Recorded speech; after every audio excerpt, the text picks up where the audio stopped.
Yeah.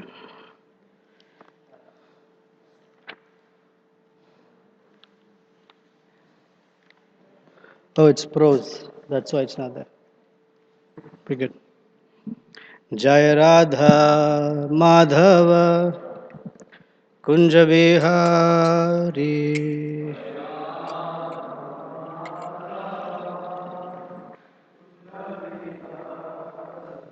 Jaya Radha Madhava Kunja Vihari.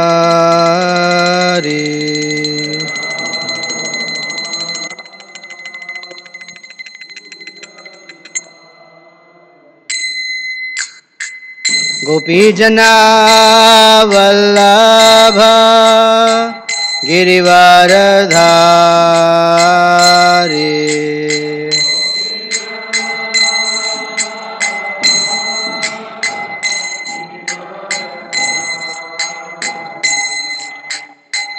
Gopi Jana Vallabha Girivaradhari.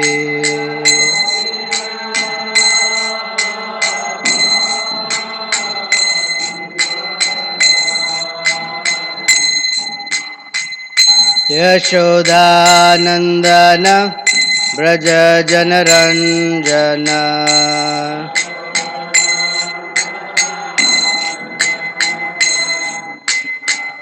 Yamunatiravanachari.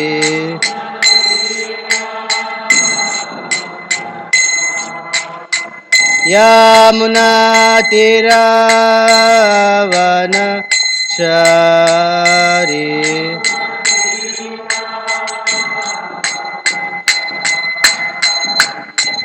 Jai Radha Madhava Kunja Vihari.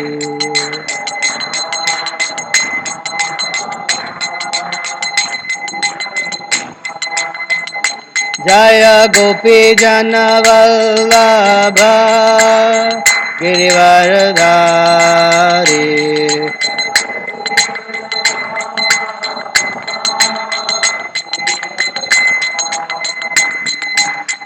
Yashodanandan Vraj जनरञ्जन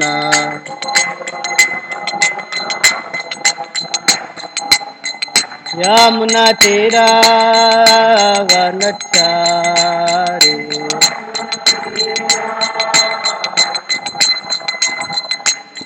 Jai Radha Madhav Kunj Vihari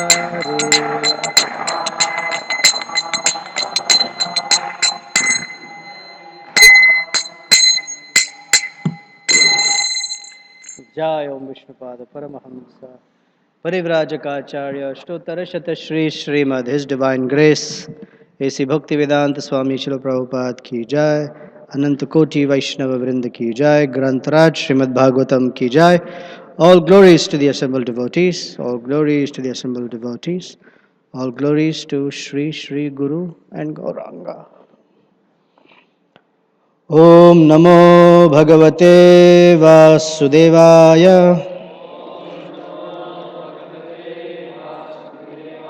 Om Namo Bhagavate Vasudevaya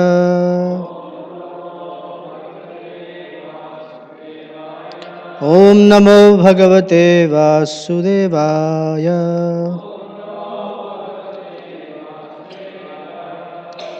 Grantaraj Srimad Bhagavatam, Canto 5, Chapter 13, Text 24. This verse is in prose, so it's not on the board. We'll read translation and purport. Translation.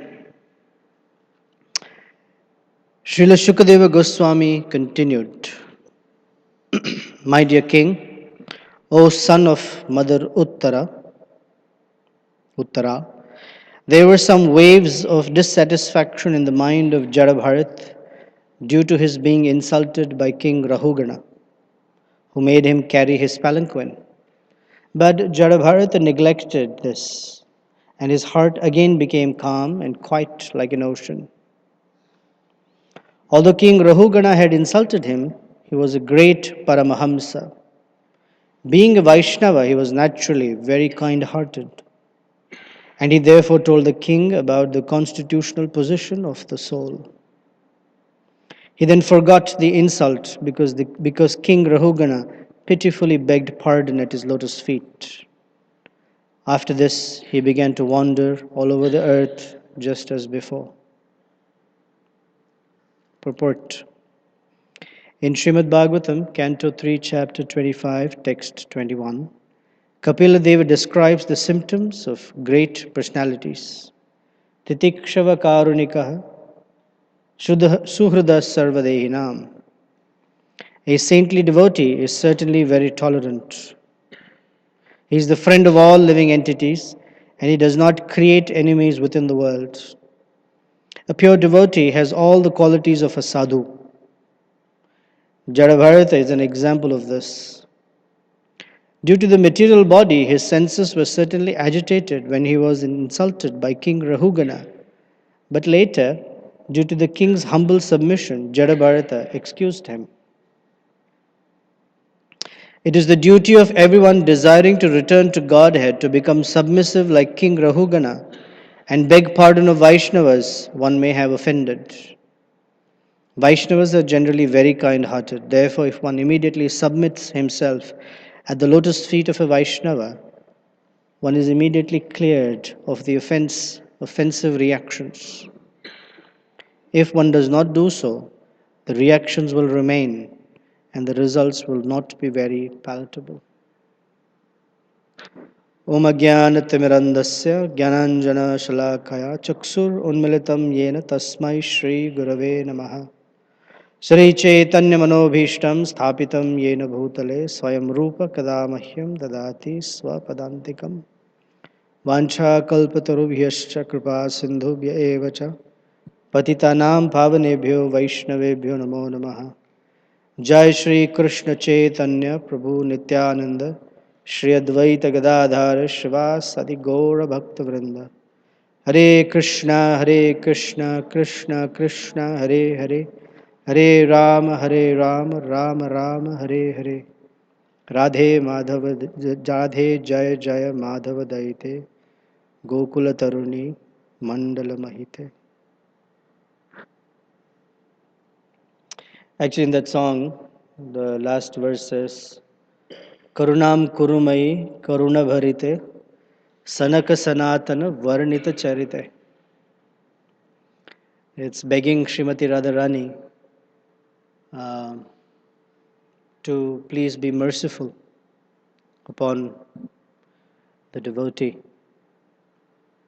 Because without her mercy, one cannot um, conduct, one cannot execute devotional service. Try as much as they want.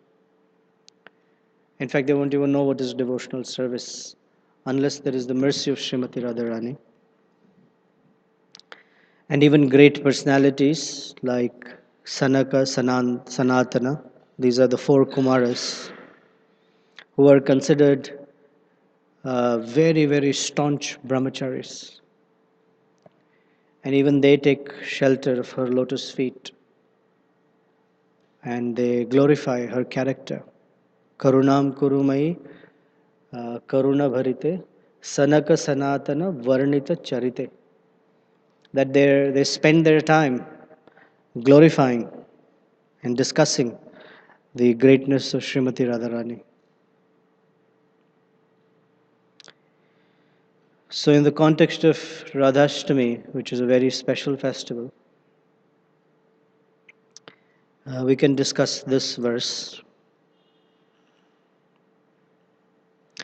that Shukadeva Goswami is saying that Jadabharata initially became a little disturbed by Rahugana's insult, owing to having a material body.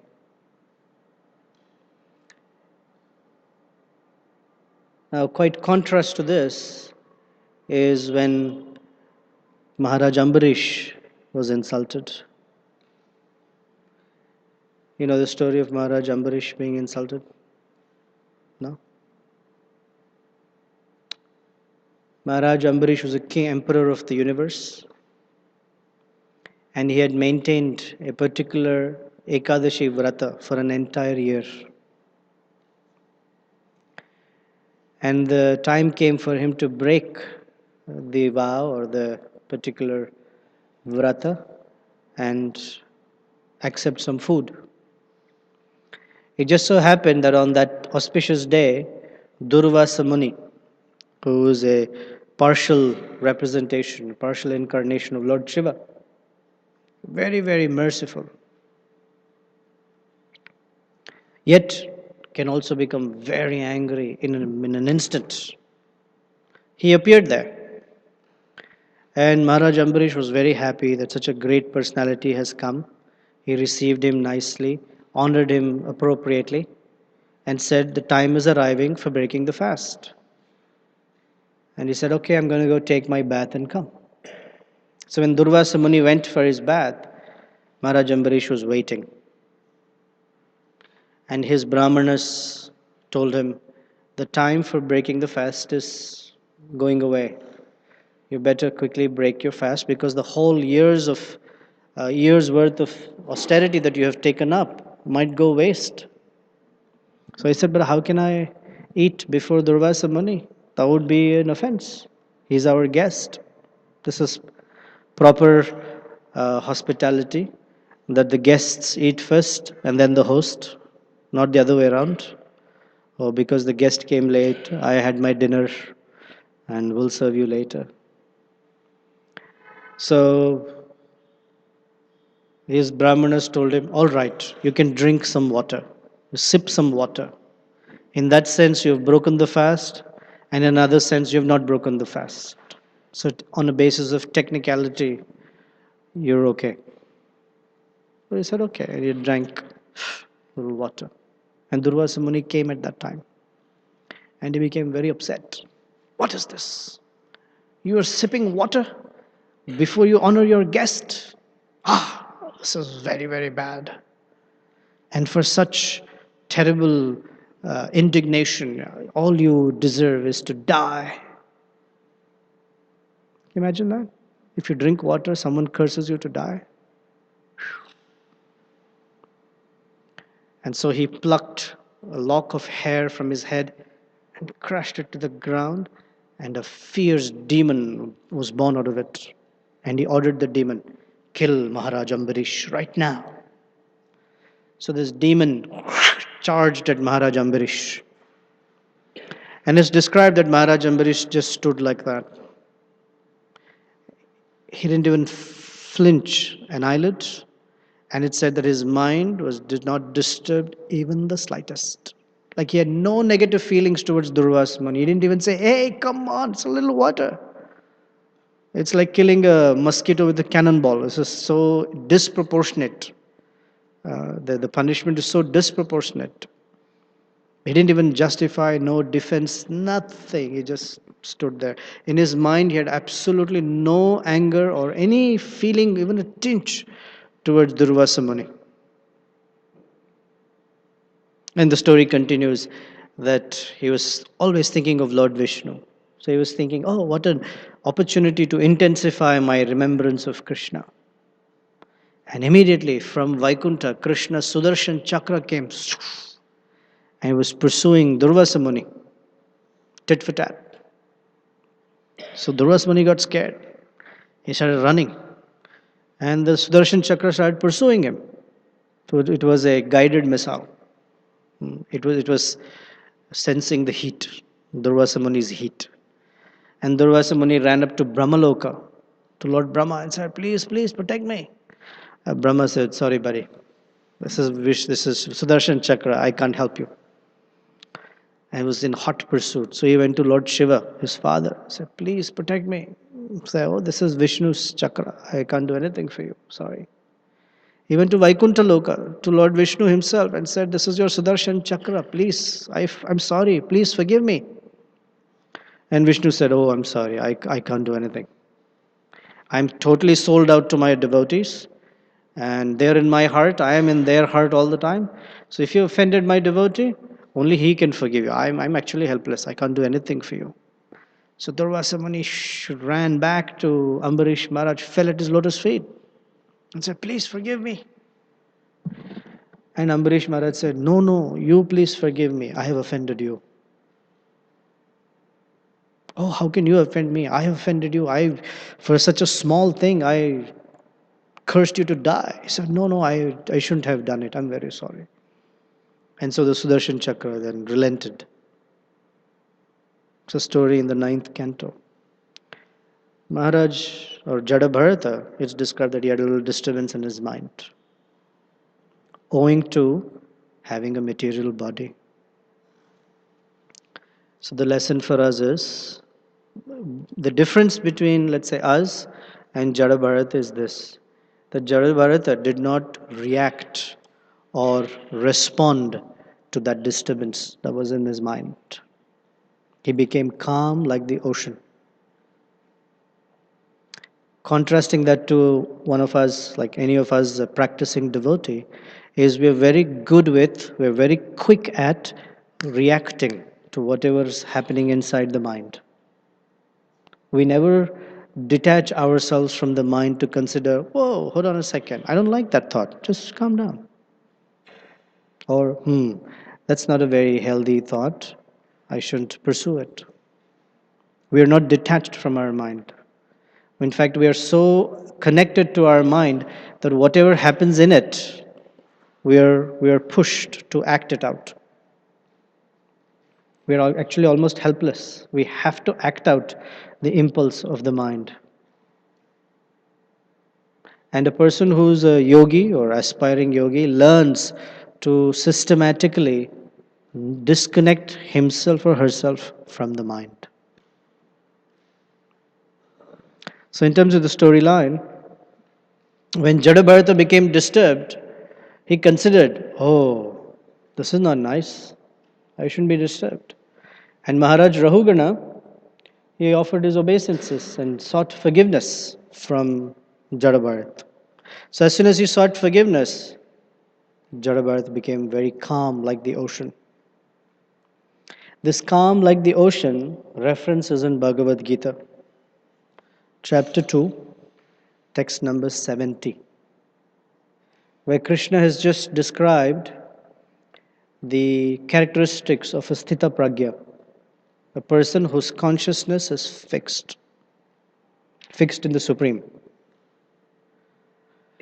And he says that apuryamanam achalam pratishtham yat pravishanti uh, whatever the many rivers.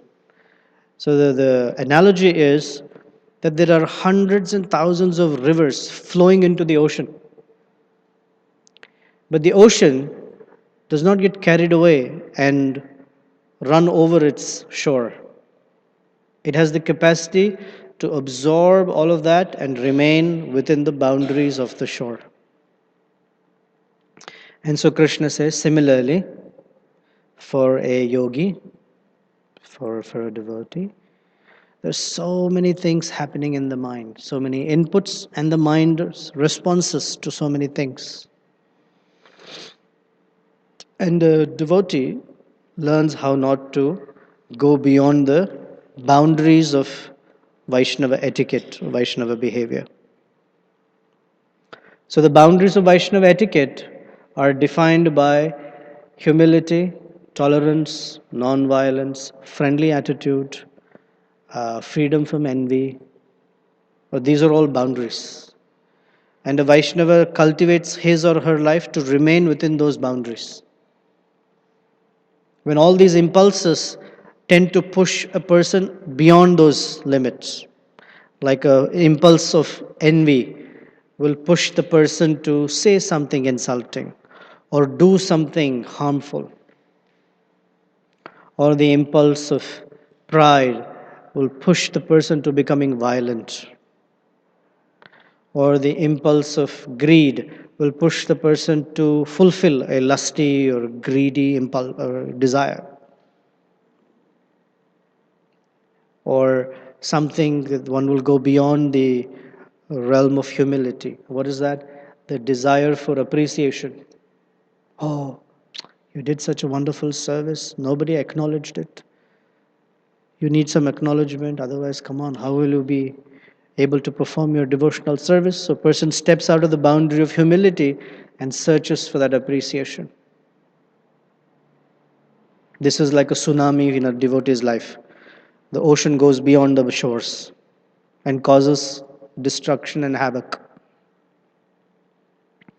So, Sthita Pragya is a personality or that doesn't matter how many different impulses might be there. The mind and the consciousness is fixed within the boundaries of Vaishnava demeanor. Similarly, Jadabharata. Of course, Jadabharata is far more advanced. He's a Paramahamsa. So he was not just tolerant, he was very compassionate. He instructed Maharaj Rahugana. So Prabhupada refers to this verse, Titikshava Karunika Suhrada Sarvadehinam. Titikshava means very tolerant. Karunika, very merciful. Suhrada is an intimate well-wisher of everyone. It says Sarvadehinam, of all embodied souls. So he's not just friendly to his friends and relatives or humanity, but he's friendly to all living entities, the birds, the beasts, the insects, the germs, everyone, plants. And then the next line is Ajata Shatrava Shantaha Sadhava Sadhubhushanam. Ajata Shatrava means he for whom an enemy is never born. So he has no enemies. In the course of his behaviors, he does not hold any sense of animosity towards anyone. Even if others may hold some animosity towards him. Generally, they don't have any enemies. And any enemy, the sense of enemy might be there is because of their misunderstanding of things. Like Prahlad Maharaj. He had no animosity towards Hiranyakashipu. Haridas Thakur did not have any animosity towards the Qazi. Ambarish Maharaj did not have any animosity towards Durvasa Muni. But some of them, they felt very, uh, they had their feelings of enmity towards him, towards Haridas Thakur, towards Prahlad Maharaj, towards Ambarish Maharaj. So he's called Ajata Shatrava and Shanta. Shanta means he's peaceful. A person is considered peaceful when his mind is satisfied. As long as the mind is dissatisfied, it cannot be peaceful. Therefore, there are certain characteristics to make the mind peaceful, or to have a peaceful mind. They are called Shama and Dama. Shamo Dama is like that. These are qualities of a Brahmana. Shama means equanimity of mind, and Dama means control of the senses. So when the mind is trained to be controlled and the senses are controlled, a person is Shanta, peaceful. Sadhava, sadhu means a person who is truthful. Sadhava, sadhu bhushana. These are his ornaments. These qualities are the ornaments of a devotee. So there are many persons who wear ornaments, earrings, necklaces, bracelets, etc. But these are the things that devotee wears. Tolerance, mercifulness, uh, friendly feelings towards everyone, etc. Lord Chaitanya Mahaprabhu enjoined for all of us to wear the third verse of Sikshashtaka as a necklace around our neck that says, Trinadapi Sunichena Taroriva Sahishnuna Amanina Manadena Kirtaniya Sadahari. These four qualities, when they become an ornament of a devotee, he is able to chant Hare Krishna without any difficulty. Sada means all the time. The first quality is being very, very humble. More humble than a straw on the street. The quality of a straw on the street is, even if others trample on that straw, he does not protest. More tolerant than a tree. I mean, for a Shikshastika class, we could have gone for an hour discussing about a tree. A tree is a very special entity. In one sense, it's considered the lowest in terms of consciousness because it's immobile. But from the example of a quality of tolerance, the tree is exemplary. He stands there in the most severe changes of weather. He also stands there in wonderful weather, not just extremes. In nice spring-like weather, he's happy to be there. In winter, severe winter, he's still standing there. And the tree gives fruits and flowers for others. He doesn't use any of them for himself, or it doesn't use anything for itself. It gives shade to anyone and everyone. It doesn't make any distinction. You're an animal, you're a human being, you're white, you're black, you're a thief, you're a dacoit, you're a sage. Shade to everyone. And it is said that even if someone wants to cut down the tree gives the wood necessary to make the axe to cut him down. Like Dronacharya. Dronacharya taught Drishtadumna the secret of how to kill him back. When he knew that Drishtadumna was born to Drupada, only for the reason of killing Dronacharya. It's a very high quality. So more tolerant than a tree. And we are enjoined by Lord Chaitanya not even to be as tolerant as a tree. He said more tolerant than a tree. And amanina, not looking for any recognition, respect from anyone. This is very tough. Very, very, very tough. And manadena. On one hand, one can be very neutral. I don't need any respect from anyone. I don't need to give it to anyone. But Lord Chaitanya says, manadena, you must give all respects unto others without looking for anything. in return. Now, this is only possible when one feels a nice connection with one's spiritual master and Krishna. If that relationship is not there, try, you cannot do it. So, that relationship with Krishna, when it is nice, when it is strong, we feel that, oh, I have Krishna in my life, I don't need anything else.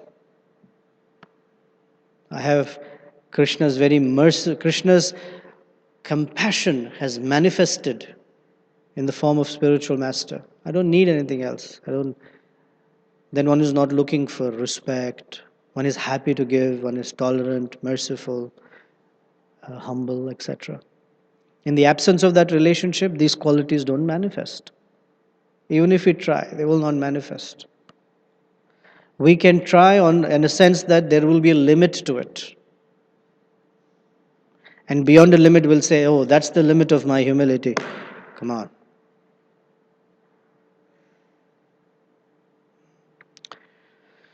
So Jadabharata, the Prabhupada says, is an example of this. The pure devotee has all the qualities of a sadhu. Jadabharata is an example of this. Now, Prabhupada in his purport is being very merciful and also validating, recognizing that as long as we have a material body, these things will be there. The disturbances in the mind, the disturbance in the senses, these will be there because we have a material body.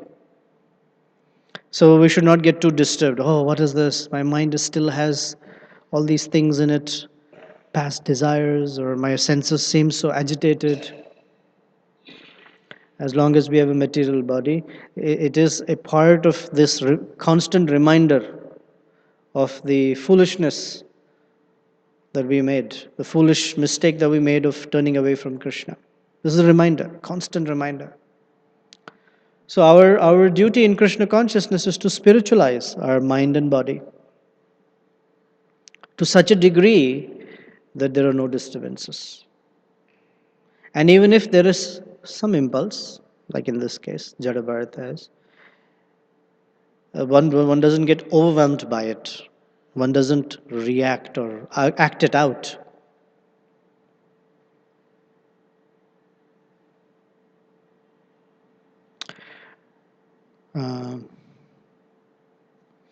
Now Prabhupada takes the side of, or looks at it from Rahugana's perspective.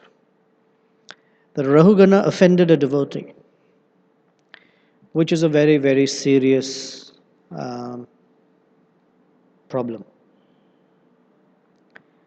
And when there is an offense to a Vaishnava, our first order of business is to immediately clear it out. His Prabhupada says, therefore, if one immediately submits himself at the lotus feet of a Vaishnava, one is immediately cleared of the offensive reactions. Immediately cleared. But if one doesn't submit, what is the reason for not submitting to a Vaishnava? The first thing is called justification. You justify your actions. Well, this is why I did it. It makes sense. So he says justification. And if one does not do so, the reactions will remain and the results will not be very palatable. He's using soft language. Results will not be palatable. The actual is the results will be extremely horrendous. That offenses, they immediately curb the heart from manifesting anything related to bhakti. Just cannot. The heart becomes hard-hearted, stone-like. On one hand, we are trying very hard to soften our heart because it is very hard. It is hard because of sense gratification, because of callousness, means we don't care. It's hard because of our attraction to something other than what is important. In the Kevalashtakam, there is a verse that says, Kachartam Vismrutam Ratna, Harer Nam Eva Kevalam. That I neglected the holy name because it's a diamond, it's a very precious stone, but I considered it to be a piece of broken glass. Kachartam. Vismrutam Ratna. So we don't have value. We can't assign value to something genuine because we assign value to something useless. Things in the material world. Appreciation, need for recognition. Bhaktisiddhanta Saraswati Thakur says that uh, cultivating or fostering a need for appreciation is like cultivating a taste for a boar's dung. That's the taste for, wow. It's as good as a wild boar's dung. I mean, it has no value. Or Raghunath Das Goswami in his Manas Siksha says, looking for appreciation is likened to having taste for a donkey's urine. The language is very strong to remove us from that desire for appreciation. When the mind is fixed in these things, then it has no value. So the heart becomes very hard. Another, which is very common, by which the heart becomes very hard, is aversion. Aversion to this world. In the name of detachment, people become averse. These family relationships, these responsibilities, this is all Maya. I turn away from all of it. It's aversion. This is why impersonalists they say that their heart is very hard, although they're very good in knowledge and renunciation, jnana and vairagya. In Nectar of Devotion, Rupa Goswami deals with this.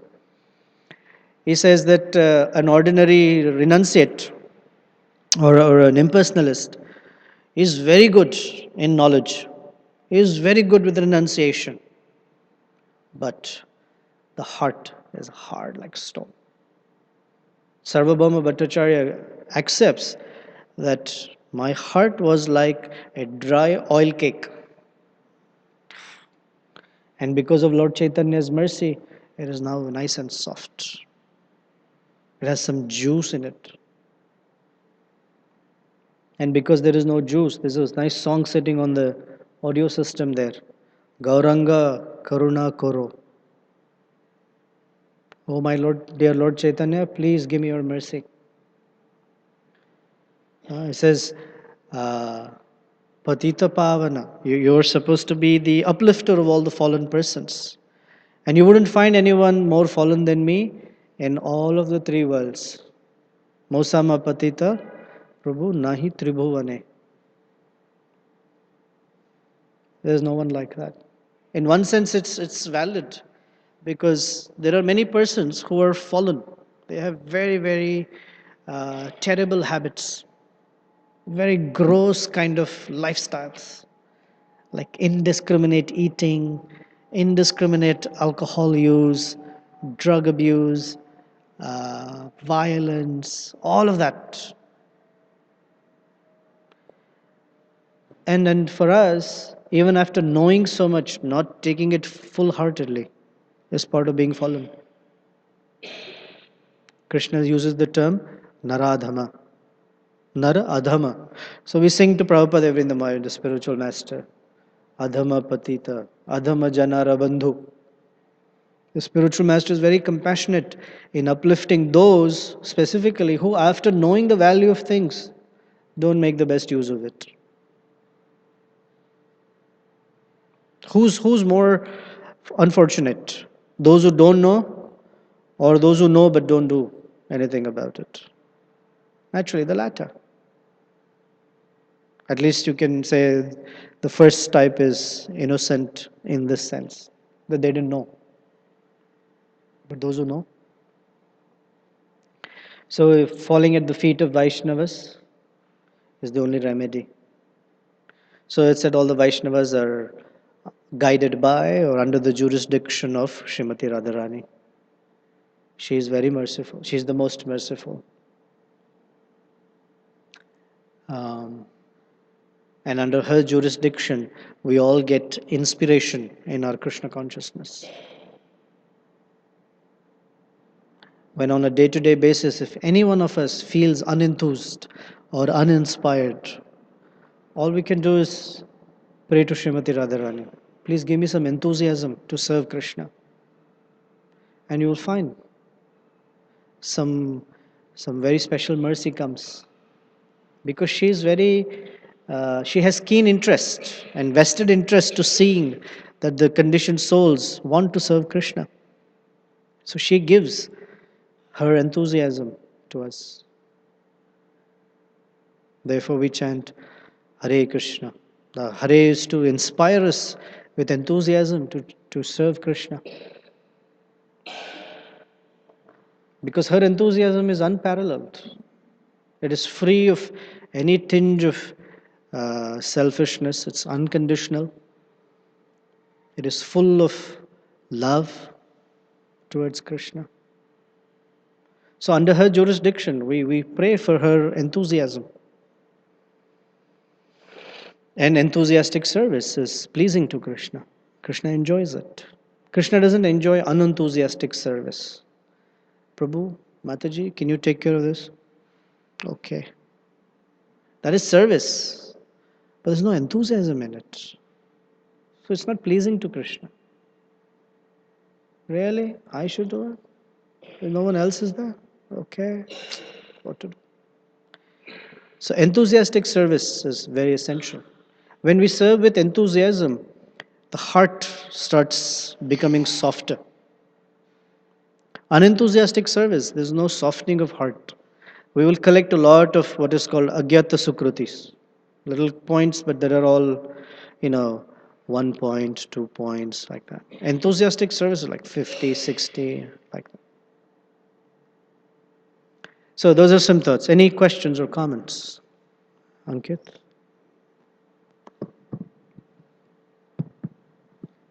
Hare Krishna, Prabhu. Prabhu, can you comment on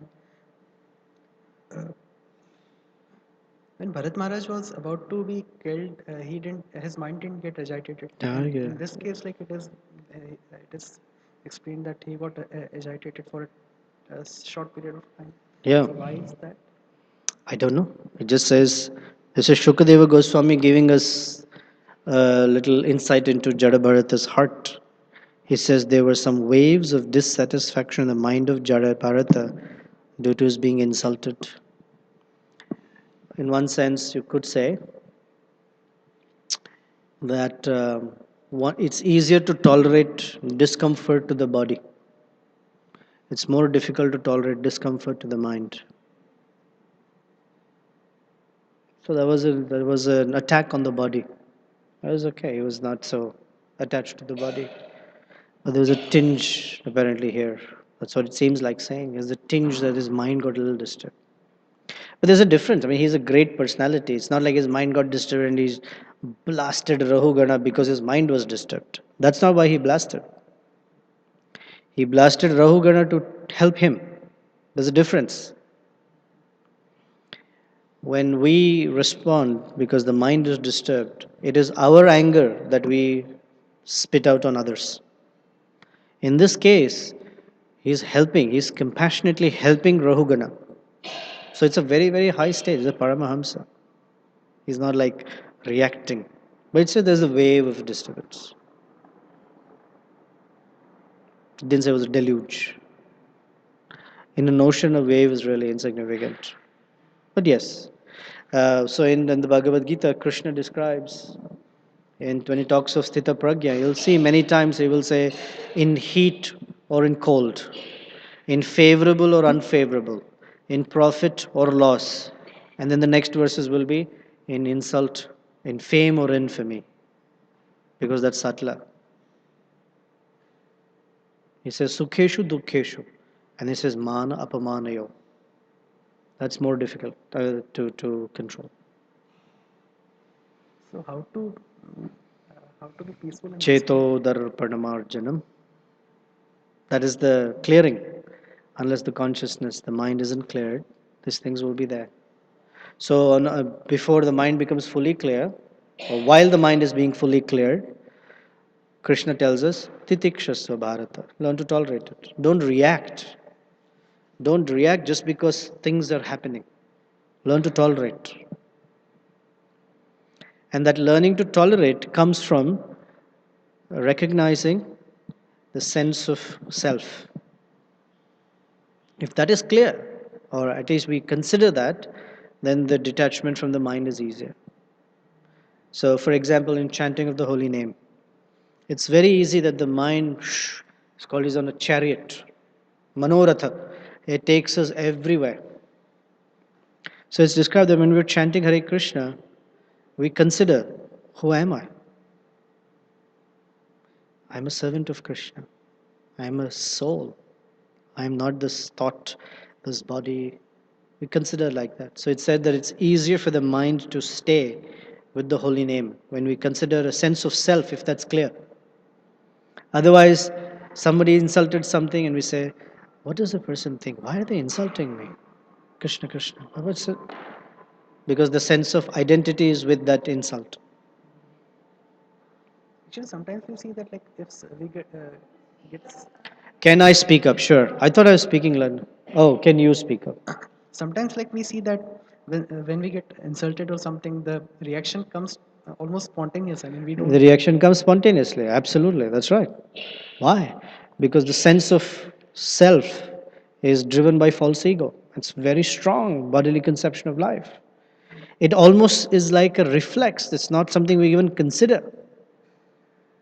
But you see great sages or those who have sense control, mind control, you insult them, they will not react. Because there's, well, another way we can say is the reaction comes because of the mode of passion. The consideration comes because of goodness. Goodness is a thoughtful person. So if the more we cultivate life in the sense of goodness, the more thoughtful we become. And the transcendence is, how do I serve this person? If some person is insulting, how do I serve them? What's the best way to serve this person? Or what's the best way to respond so Krishna is pleased? That's transcendental. Goodness means, what's the best response? I have Let me see, is there anyone else who has questions?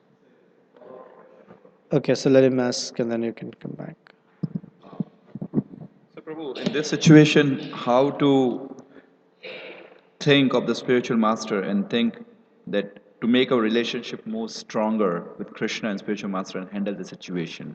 Because the situation is so overwhelming and overreacting that we often forget that we have a relationship with Krishna and spiritual master. It's not like in a particular situation, that is the time when I have to start now building my relationship with Guru and Krishna.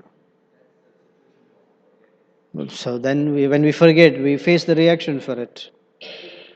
So we have said that when the situations are not there, when things are a little peaceful, every day we invest in the relationships with Guru and Krishna. So that memory of them or remembrance of them we carry in every activity. What am I doing this for? I'm interacting with devotee. What is the reason? This is for pleasure of Krishna. This is pleasure of Guru. When we think like that, even if a situation we fall into, then we will consider, how would my spiritual master like me to respond to this one? But if that relationship is not there, we won't remember. We'll remember afterwards. Oh, okay, that's even better, but that's better than not remembering at all. But our practice is that every day we invest in our relationship with Krishna. And specifically, how much we'll remember Guru and Krishna during the day depends upon how much we have done while we are chanting Hare Krishna. That also. That also. It is the chanting that infuses us with enthusiasm for the rest of the day to remember Krishna. And whatever activities we do during the day will come back to us when we chant Hare Krishna. It's both ways. But the feeder is chanting Hare Krishna. The more we are conscious of Krishna when we are chanting japa, we will be conscious of Krishna during the day, during other activities. But if chanting Hare Krishna is done in an unconscious way, will not remember Krishna.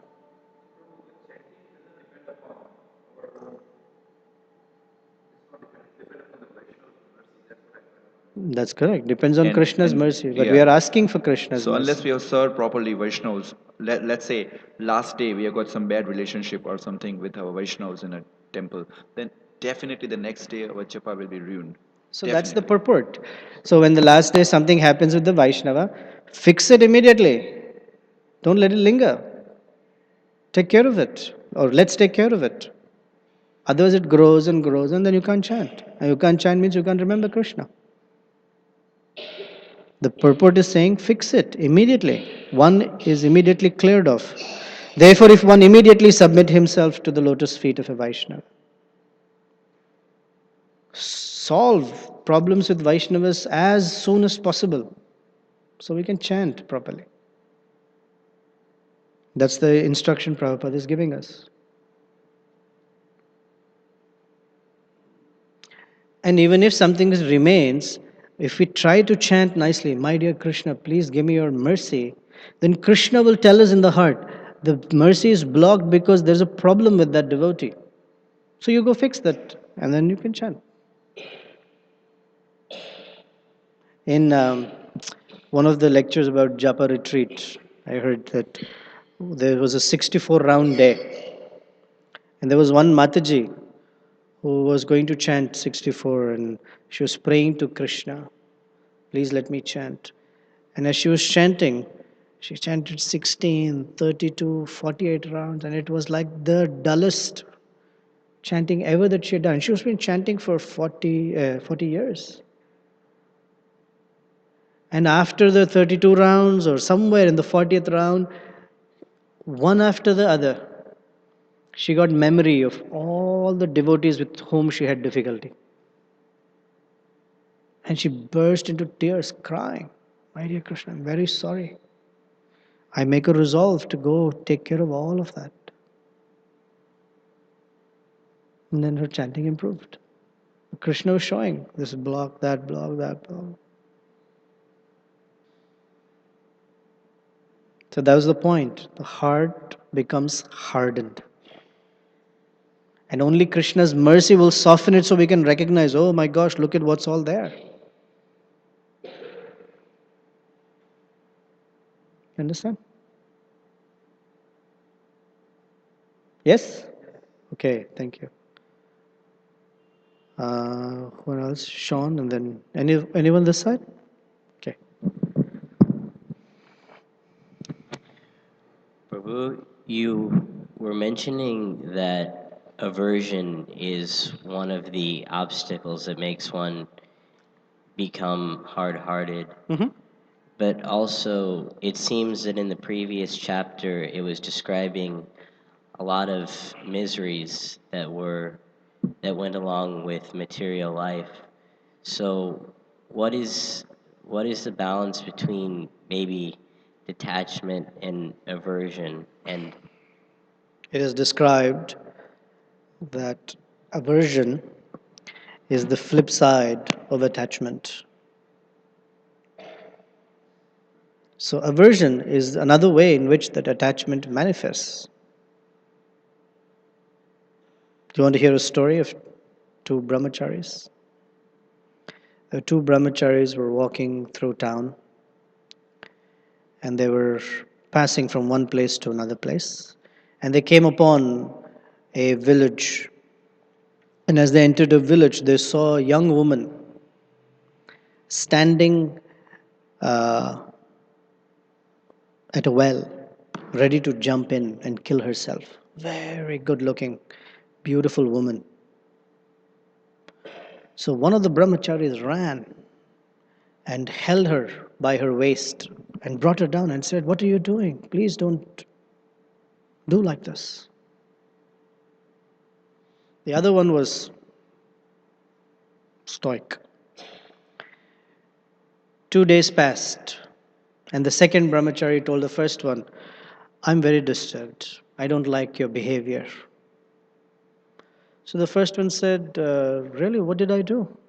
Like, have I said or done? He said, 2 days ago, You held this woman, she was about to jump in, you held her and you lifted her and you carried her like this. That was not nice. That's shouldn't touch women, you shouldn't do that.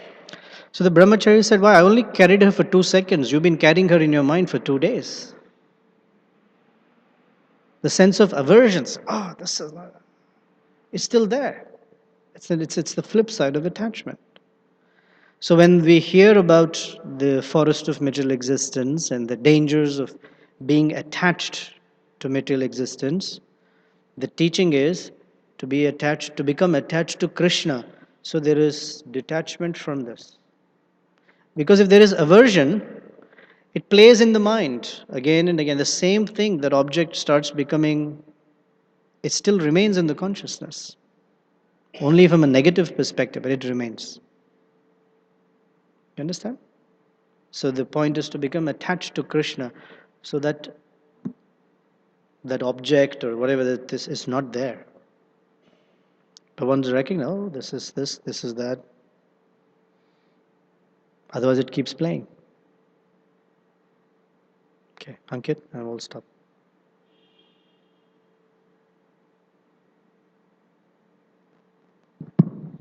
Prabhu, can you explain the difference between eagerness and enthusiasm in doing service? Uh, Sometimes we see that we are very eager, very enthusiastic to do some kind of like new service. Then we show no eagerness after some time.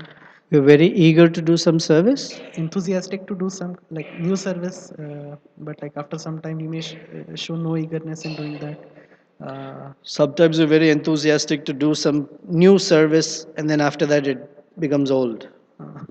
Yeah, like I mean, I'm not able to understand the difference between the Between eagerness and enthusiasm? in doing a service. Like in the Brahma Samhita, the Chintamani verse, there is like Sambrahma Sevyamanam. thousands of Lakshmis are eager to serve Krishna, but like it doesn't say enthusiastic. So They don't seem enthusiastic, they only seem eager. It's the same thing. same thing. There's not much difference. Prabhupada gives us a definition of enthusiasm. Endeavor executed with intelligence. In Nectar of Instruction, that's how he defines it. Endeavor executed with intelligence is enthusiasm. So, and then Rupa Goswami says, what is the only qualification for pure devotional service? Eagerness. They're not that different. One sense you could say eagerness is a affect, a quality, and enthusiasm is a practical demonstration of it. If you really want to get to technicalities, it's not necessary. It's the same thing. The reason we find ourselves very enthusiastic for always wanting something new and then after that things pale away is because we have a material conception of service, of that particular service, or a material conception of service. Or only this is service, but that's not service. Front line is service, support is not service. How is that possible? Or new things is more exciting things is service, the not so exciting things is not service. When we are serving Krishna, everything is exciting, should be exciting. So it's a material conception about service, about Krishna. Is that okay? Okay. Prabhu, the Sudarshan Chakra is way more powerful than Durvasa Muni. Then why did he make him to run throughout the universe? If Vishnu Chakra is more powerful than Durvasa Muni, why did he make him run around? Throughout the whole universe for his life. Don't know. Like, was it the purpose for showing that if you offend a Vaishnav, then the only way to beg for, to. That's the pastime. That's the pastime. Was it the purpose of? I'm sure it was to manifest that teaching. But it's not that Sudarshan Chakra, Durvasa Muni is faster or Sudarshan had a lot of gulab jamuns, they were slowed down or something. It's part of the pastime. I guess to manifest those teachings. Okay. Thank you very much. Srila Prabhupada ki jai. May we all have a wonderful festival. The festival begins at 5:30, and for all of us, it begins now with vegetable cut up. So I'm seeing a lot of faces. Don't vanish. Just please somehow go downstairs, and we'll cut vegetables. We have a new service for you to be enthusiastic. There's a new vegetable peeler. Haribo.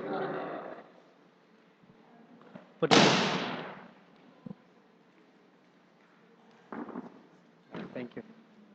That Would you like for me to take part in any of that, or would you? yeah, sure. Come vegetable cut. Hey, Daita Prabhu.